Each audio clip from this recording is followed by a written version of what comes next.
Hey, it's Caleb. If you like this video, be sure to subscribe. Hey, what's up everybody? My name's Caleb from Caleb the Video Maker 2, calebcurry.com. This video will be your introduction to database design. We're pretty much going to cover a lot of everything. So this is going to be a great series if you're just starting out, or if you want to get a broad overview of everything, then yeah, stick with this. If you want to know more about the series, check out my introduction. Otherwise, let's get rolling. So, database design. Before we talk about database design, let's first talk about a database, because we can't design a database if we don't know what a database is. That doesn't even make sense. So, what is a database? That's a really good question. I'm glad you asked. Well, I can actually tell you what a database is, and that's what this video is about. So, a database is something that stores data. Alright, another vague term. Data. And I want all of you to think about data very broadly. Don't think too specific. Think of data as anything we can store in a database, or anything we can write down, anything that has a value. It can be anything. Data can be the list of every single customer of your store since 1995. Or it can be a list of every single transaction in a online shopping center. Or it can be a list of every user and their username. Or it could be a list of every single weather event since 1927. It can be pretty much anything. It doesn't have to do with specific people. Data is so broad. So database is obviously broad too, because a database stores data. So yeah, just think of it like this. Here we have a database.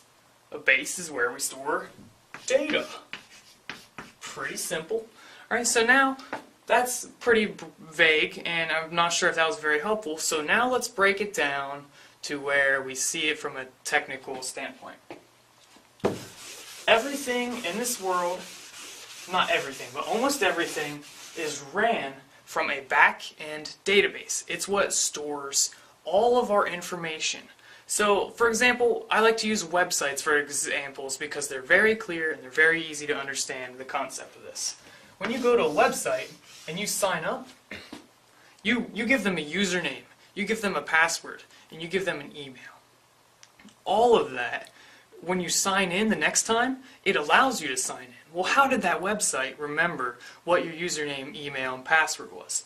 That's because all of this information that you put in when you registered, well, all of these values are given to a database. So here you can say is our database. Sorry for my craptastic handwriting, but don't even worry about it. This is what's said to be the front end. This is said to be the back end. That's because we don't necessarily see what's going on back here.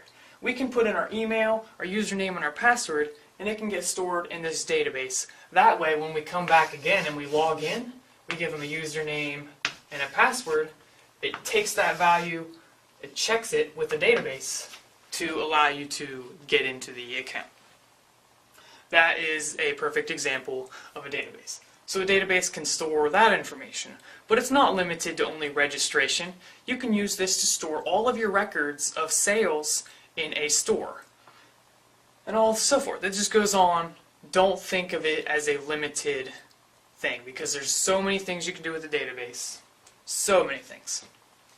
Next question you may be asking is, how does it differ from like a spreadsheet, for example? So a spreadsheet, basically, if you don't really know much about spreadsheets, it's basically where you have columns, and then we have rows, and we can store information about, like we can enter the values for each column.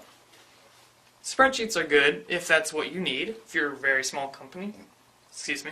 But if you want to get to any complexity where you can, like, imagine if we wanted to select, let's say this was a spreadsheet for all of my employees. I own a huge business with 100 employees, and I want to select every single employee who has missed less than 3 days and have been an employee for at least 3 years, and I want to give them a $100 bonus.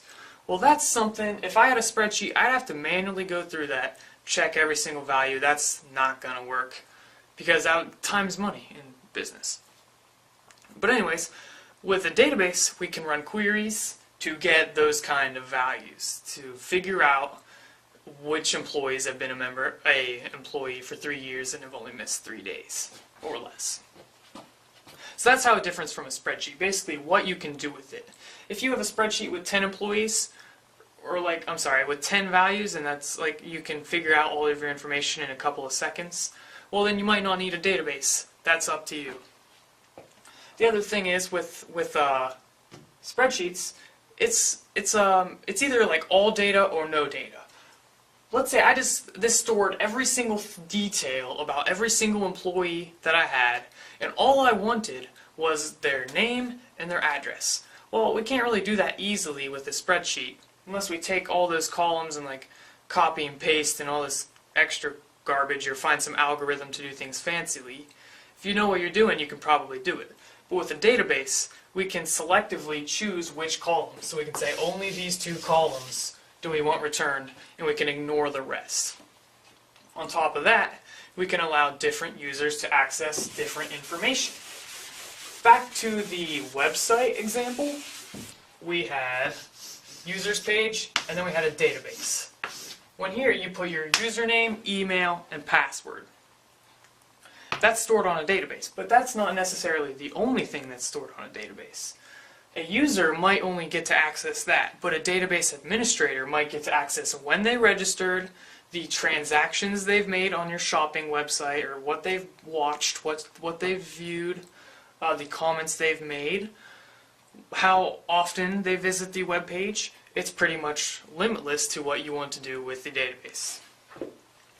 So we can see that 2 different users. This person only gets to view some things of the database. This person can view pretty much anything.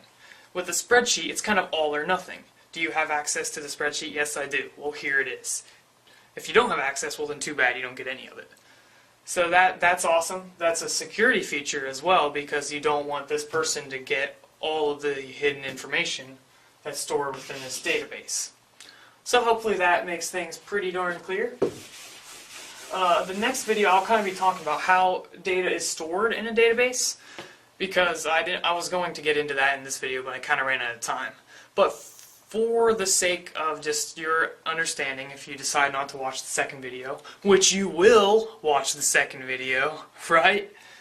Relations, that's a term where we get the term relational database.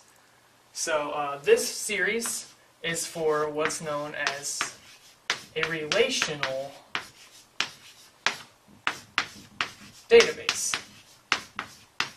That is a specific kind of database, and that's going to be most of the databases that you work with if you're working with database design.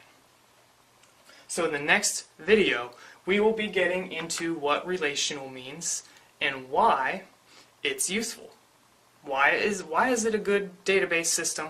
Why do we need a relational database? That's what we'll be talking about. So thank you guys for watching, and be sure to subscribe and click like on this video, and I will see you guys in the next one. Peace out.